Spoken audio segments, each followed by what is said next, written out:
خاتمه 25 ساله با 5 طفلش اینجا در گوشه از شهر ترینکوت مرکز ارزگان در یک خانه کرایی زندگی می کنند.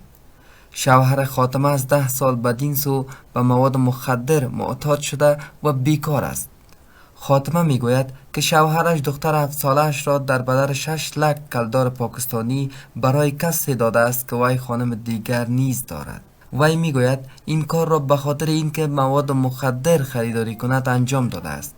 دا بله بی داس لاس را خوشحاله وی دا بم بر پروشی باندې ورکم سره نو داسې ټکه یک شي ما خوښ نه نو زه خبره نه اتره د زما لور کړي او خوري شي کښ د کور د شي پر راوړلې پر خپل مخه خلاصه کړې ده زه پر وړو پر سر باندې اخستې یم سره کې راز ما غاړي ده د کور د وړز ما غاړي دي د بازار تک زما غاړي دي. خاتمه ادعا می کند که شوهرش اکنون پول فروش دخترش را در خرید مواد مخدر به مصرف رسانیده و اکنون می خواهد دختر 5 ماهه دیگرش را نیز به فروش برساند. تمامش په ناس د چغار بغیر در سهار پر ناس ز جاړم سوچونه وم خدای از من لور څنګه ما د لاسو د موټر سره وېستله ما به یو درس وویلې ما به یو مکتب وویلې ما به یو سبق وویلې وای دا کښنه به من نه د کومه خوا دراسه دی زما زر دوه کومک وکړي زما د لور اکچ د خړلې باش ما د وونه ورځ زما سره څه کومک وکړي. گلغوتای میگوید نه خودم و نه مادرم خبر داشت که من را پدرم به فروش رسانیده است.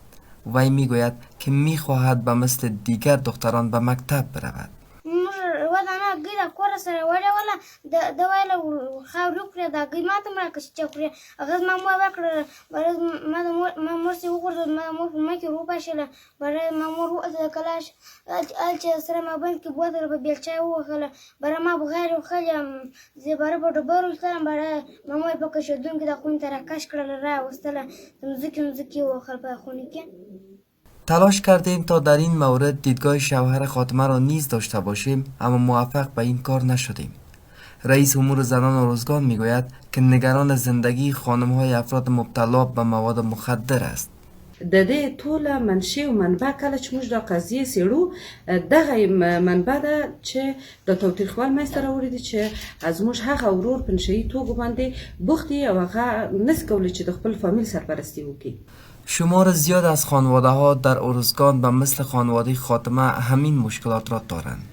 ارزگان از جمله ولایت های افغانستان است که نه تنها مواد مخدر در آن کشت می شود بلکه بیشتر معتادان را نیز دارد و روز به روز به شمار معتادان این ولایت افزوده می شود اما برای درمان معتادان مرکز صحی وجود ندارد.